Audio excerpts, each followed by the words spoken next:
What's up, mga Kayokabs? Isang magandang araw po muli sa inyong lahat, mga bayang kalerista. At syempre, nagbabalik po muli ang inyong mga lingkod, Master Likim. At syempre, sa kasama natin always to, bayang kalerista. Ito nga pala yung pusa kong si Suki. At welcome back po muli syempre dito sa ating Master Likim TV. Bago ko po simulan tong ating video today, bayang kalerista, make sure dapat naka-like na po tayo at nakasubscribe. Huwag niyo po kalimutan hit yung notification bell or bell icon sa baba itong ating video para always po kayo maging updated sa mga susunod ko pa pong mga i-upload na video. Meron tayo palaging konting silip at giya, mga dapat abang kabay at upcoming racing events, PJC o MMTCI. Kaya kung interesado ka, mahilig ka sa mga dihadong konting silip at giya, hit mo na yung bell icon para palagi ka maging updated sa mga susunod ko pa pong mga i-upload na video. Maraming salamat sa pagsubaybay at pagsuporta palagi, bayang kalerista. Siyempre ngayong araw meron po tayo muling konting silip at giya, konting race analysis sa karera para po ngayong araw ng linggo. Have a blessed Sunday sa inyo lahat, mga Kayokabs. May 17, 2026, dito pa rin tayo sa Metro Turf Malbar, Batangas, at meron po sila inendang 9 races na magisimula po sa ganap na alas 3 ng hapon. Ito po nakaloob yung ating 2026 Firacom Chairman's Cup Division 1 and 2. Dati tatlong division to ngayon, naging dalawa na lang, bayang kalerista. Meron tayong dalawang 2,000 meter, meron tayong 2 milyang distansya. Maganda ating lineup, medyo may kakapalan, bayang kalerista. Kaya sipat po kayo maigi, makibalita kayo, lalo na yung mga pupunta po ng Malbar. Good luck po sa inyong pananay at pag-diskarte. Na syempre hindi ko na rin papapatagal agad to, bayang kalerista. Tara, punta natin agad dyan matapos lamang syempre ating maikli intro. Kaya let's go, mga Kayokabs.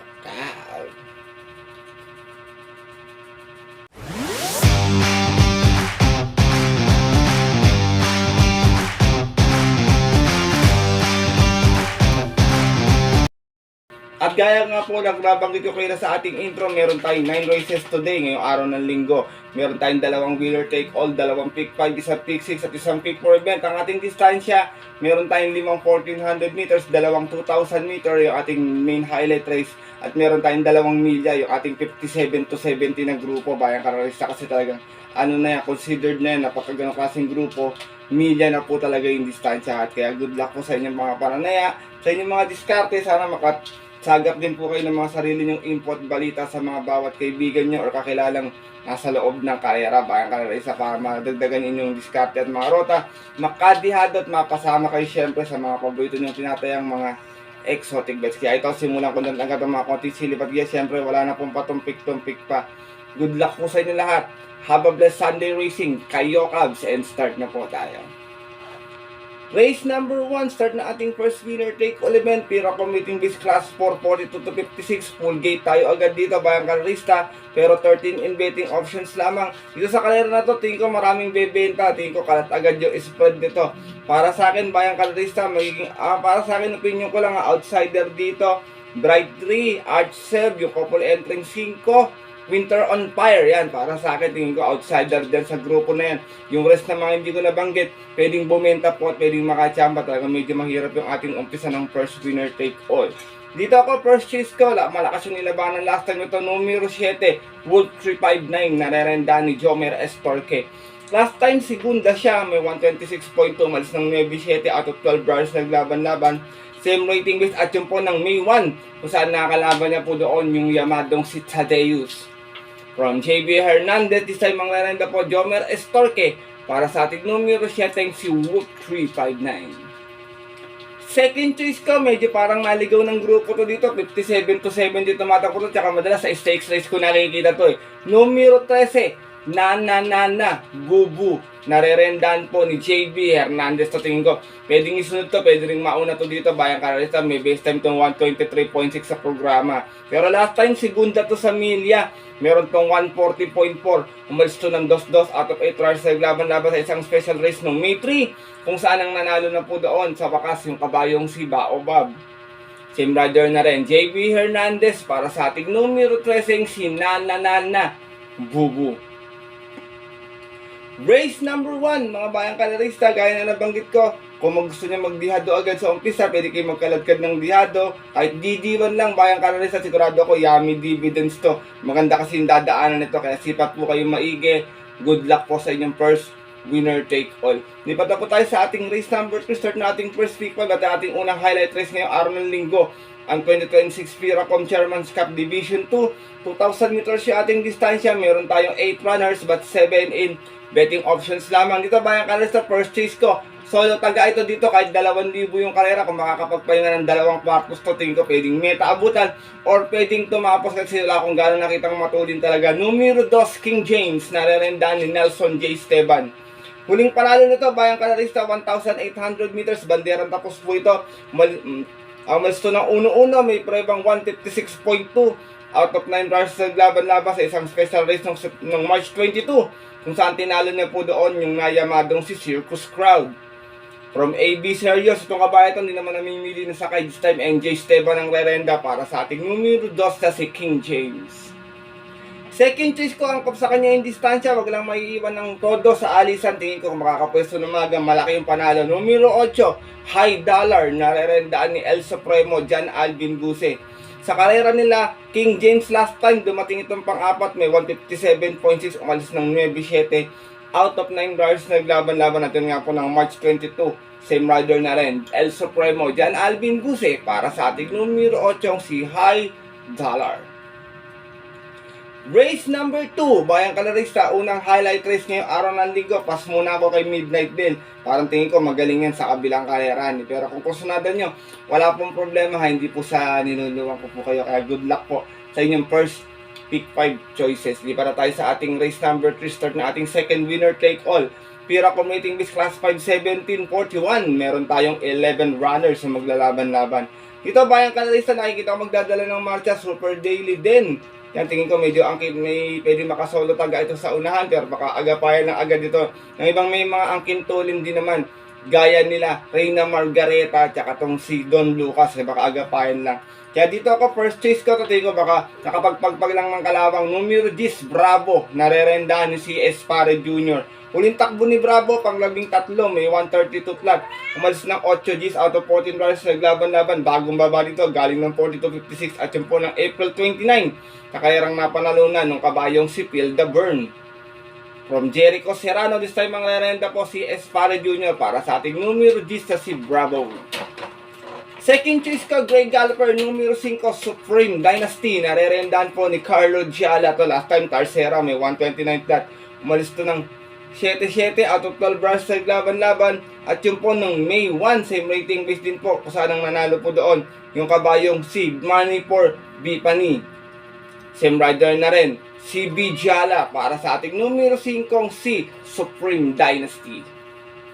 Sinasama kong third choice yung nasigunda sa karera na yun, numero 1, Kaboom. Narerendaan po muli ngayon ni Joel Ciego. May 128.6 po ito, malis ng 7-5 last time, malis ng out of 12 runs sa laban-laban, same rating list at nga po same date, May 1. Doon nga po sa karerang napanalunan nung yamadong si Manipur Bipani.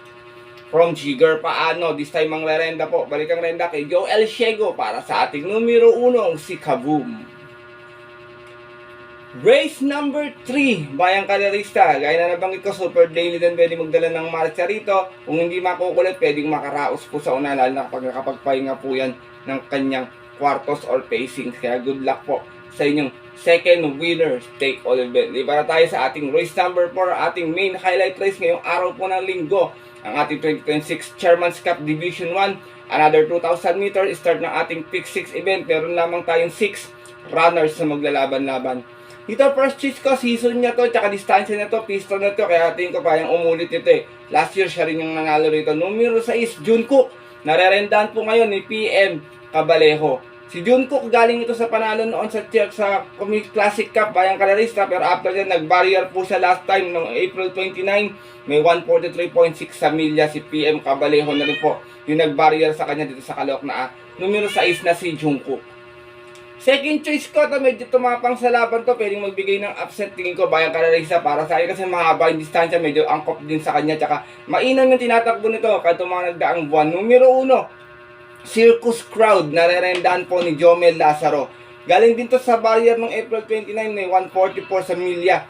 Mga bayang kalarista, same rider na rin to, Jomel Lazaro, para sa dihadong numero 1, si Circus Crowd. Race number 4, Bayang Kalarista, ang ating main highlight race. Kampiyan na. Sino yung kakampiyan, mga Bayang Kalarista? Nandito yung ating mga veteranong si Don Julio, tsaka si Bea Bell. Easy does it, hindi rin naman basta-basta pang iwan yan. Ganyan lalo, ganyan na distansya. I-transform naman, baka ikinokorek lang o makakumukuha lang ng tamang tiyempo. Kaya tingin ko itong race 6, race 4, anybody's race po. Good luck po sa inyo. Pick 6 choices. Dako na tayo sa ating race number 5. Simula na ating second pick event sa itong MMTCI special race. Meron tayong 6 runners na maglalaban-laban lamang. 1400 na po yung ating distansya dito. Dito, first choice ko, horse to beat, numero 1, My Star. Narerenda ni Danny Boy Camaniero. Last time, medyo hindi maganda yung naging salida nito. Dumating lamang itong Tarsera. May 131 flat. Umalis ng 8-12 out of 13 runs naglaban-laban. Sa rating by 1741. At yung po ng May 2. Kung saan ang nanalo po doon, last race, yung kabayong si Chef Cat. Same rider na rin, Danny Boy Camaniero para sa ating numero 1 si My Star. Second choice ko, numero 6, National Treasure. Narerendahan po ni Lester Desos to last time segunda. May 132.8, umalis ng 2-1 out of 6 stars naglaban-laban. Rating by 1741 at yung po ng April 18 kung saan ang nanalo po doon, bandera tapos yung kabayong si Sovereign Red. From Jerry Shego Jr. this time mga renda Lester Jesus para sa ating numero 6 na si National Treasure. Race number 5, Bayang Kalarista, another anybody's race, Prince Arman. Baka magkaabangan sila, makabuo yan. Yan ang tingin ko, solo taga dyan sa grupo na yan. Ang tingin ko, kung walang aagapay, pwedeng meta abutan or makachamba. Kaya sipat kayo maigi sa race 5, Bayang Kalarista. Lahat po ito may panalo. Good luck po sa inyong second pick 5 choices. Di para tayo sa ating race number 6 para tingnan natin first pick 5, start na ating pick 4. Another MMTCI special race, 1400. Meron tayong 7 runners na maglalaban-laban. Ito yung mga grupong mabababa, Bayang Kalarista. At tingin ko, madalas nagkakadiaduan at anybody's race.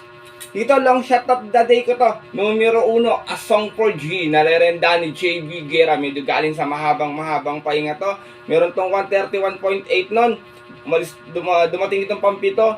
Umalis ng 8-8 out of 8 runs sa laban-laban. Same rating list at yung po ng December 20. Sa kayarang napanalunan ng kabayong si Comeback Stronger. From Brian J. Tabor, this time ang larenda, BJ Guerra para po sa aking long shot of the day na numero 1 si Asong 4G. Second choice ko, stablemate niya or kakwadra, kagrupo, kumbaga, numero 7, G's favorite, nalarendahan po ni Jomel Lazaro. Ito naman last time sa PJC, Tarsera to sa 1300 meters, may 123 flat, umalis ng 5-5 out of 5 runs naglaban-laban, same rating is at yung po ng May 9, kung saan ang nanalo po doon, yung kabayong si Pretty Penny. Same rider na rin, Jomel Lazaro, para sa ating numero 7, si G's favorite. Race number 6, mga Bayang Kalarista, another anybody's race, another lowest group.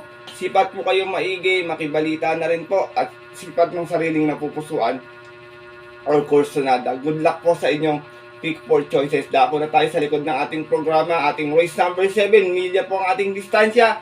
Highest group, Pira Committing This Class 357 to 70. Full gate tayo rito, pero 12 in betting options, dalawa ating couple entry sa karera na to. Dito, first choice ko, nabitin last time to eh. Numero 1, every 4 years, narerendahan po ngayon ni Amon Raquel Jr. Last time, segunda to, 1,800 meters, may 152.4, umalis na 4-5. Out of 10 runs sa laban-laban sa isang 4-year-old maiden, 4-year-old group up. At yung po ng April 19, kung saan ang nanalo po doon, yung dihadong si Reverse Merger. From JT Sarate, this time ang larenda, Amon Raquel Jr. para sa ating numero 1 si every 4 years. Second choice ko, couple entry 7 and 7A, Charge the Castle with John Paul A. Guse, Guse Brothers, and 7A El Supremo, John Alvin Guse, ready to risk it all. Charge the Castle, dumating tong panglima noon sa 1400, may 124.6 sa PJC, malis ng 3-9 out of 10 rushes sa laban-laban. Same rating base po yung po ng April 11, kung saan ang manalo naman po doon yung kanyang couple entering si Counter Attack. From PM Cabalejo, this time ang larenda, John Paul A. Guse para sa ating kalahok na numero 7 si Charge the Castle. Samantala ito naman couple entry lang si Ready to Risk It All is last time segunda, may 139.2 sa milya. Umalis ng 8-6 out of full gate na naglaban-laban, same rating base at yung po ng April 19, na-upset po siya doon nung par second choice na si Uzir na nandito rin sa kalera na ito. Same rider na rin, John Alvin Guse para po sa ating numero 7A na si Ready to Risk It All. Sinasama ko pong third choice, nagbabalik pista, numero 4, horse to beat, Sherbet Fountain, narerendahan ni Patty Dilema. Galing ito sa barrier last time, may 139.6 nung May 3, kung saan si Eminem Gonzalez po yung rumenta. This time, Patty Dilema para sa nagbabalik pistang horse to beat na numero 4 ang si Sherbet Fountain.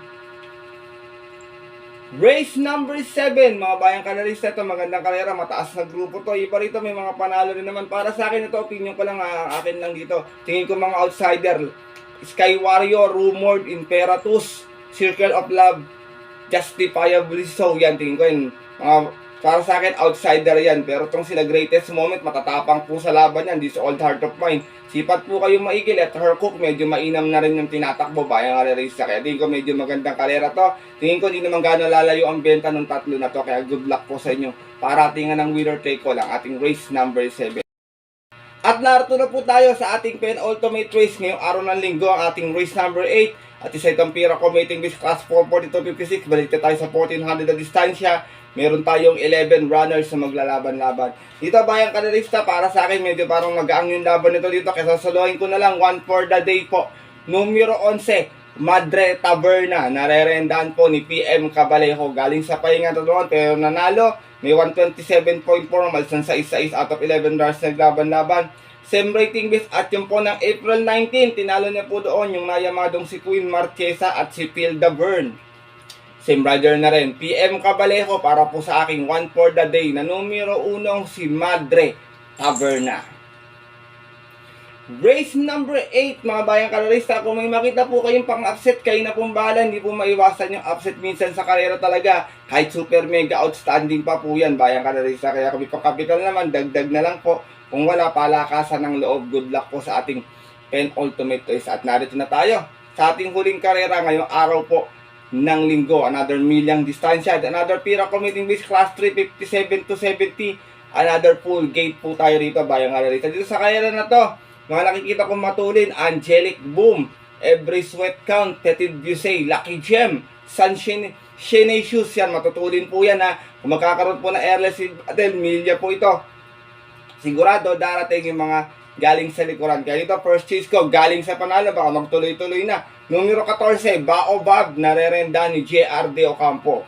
Nanalo to last time, may 139 flights sa milya, malsan sa 6-8 out of 8 runners naglaban-laban sa isang special race ng main 3. Tinalo niya po doon yung kabayong si Nananana Bubu na nasa race number 1. Same rider na rin, JRD Ocampo, para sa ating numero 14, si Baobab. Second choice ko, numero 10, Miss Ocala. Narerendahan ni CS Pared Jr. to. Sanay rin sa mahabang distansya to. Last time naman, Tarsera to, 1400. May 125 flat. Umalis ng 11.7. Out of full gate na naglaban-laban. Same rating list at yung po ng April 29. Sa karerang napanalunan po nung kabayong si Candy and Wine. Same rider na rin. Regular jockey. Claro Saulog pare. Claro Saulog pare. Para sa ating numero 10 si Miss Ocala. Sinasama kong third choice, baka nagpapadihado lang, manalo-dihado last time yung couple entry nito Numero 3, Generative, narerenda ni JB Bakaykay. Huling takbo ni Generative, pang 5, may 140.6, umalis ng 3.5, out of 7 runners sa laban-laban, same rating base at yung po ng May 3, kung saan ang nanalo po doon, yung kabayong si Anytime, Anywhere. Same rider na rin, JB Bakaykay, para sa ating numero 3 na si Generative. Wala pala sa akin dito, sana makachamba. Last and final race, mga bayang karerista. Kung may mga kurso na daan pa po kayo, milya po yung distansya. Paalala po, medyo mapabor sa Darimate. Pwede rin naman po mapabor sa Dibandera kung mapapabayaan ang gusto sa unahan. Kaya sipat po kayo maigi, makibalita po kayo. At ganoon na rin, good luck po sa inyo mga taya ng mga paboritong exotic bets. At yun mga bayang karerista, natapos na tong ating video. Salamat po sa sandaling pagtambay o panonood dito sa ating Master Likim TV. At sana po maging gabay, makatulong po sa itong ating konting silip at biyang binigay ngayong araw na ito na pwede nyong sundin. Pwede naman pong hindi kung hindi nyo po kursunada, bagamat sariling aral ko lamang po ito. Kuro-kuro at opinion sa karera. Pagdating ng tayaan sa takilya, syempre mas mananaig yung sarili nyong napupuso at kursunada. And always, bayang karerista, kayo pa rin syempre yung masusunod. Good luck po muli sa inyo lahat and have a blessed Sunday racing. Maraming salamat sa pagsusuporta palagi at pagtiwala, bayang karerista. Sa mga pupunta po ng mga off-track betting station, 3 PM yung ating start time. mga tatambay ng mga kabit ng off-TV. Huwag niyo pong kalimutan magdala ng bimpo at tubig na malamig. Mainit po talaga yung panahon, bayan karet, at sasabayan pa ng brown out sa gabi. Lalong sobrang init po talaga. Kaya ingat po kayo, bayan karet. Bawi na lang po ako ng shoutout sa ating next week na video sa PJ Carrera, bayan karerista. Ito po muli ng likod, Master Likim, at kasama ko, the one and only Suke. Stay safe everyone sa inyo lahat. God bless, bayan karerista. Lalo na sa mga solido ditong diadistang mga kayo, dapat kasuke, no?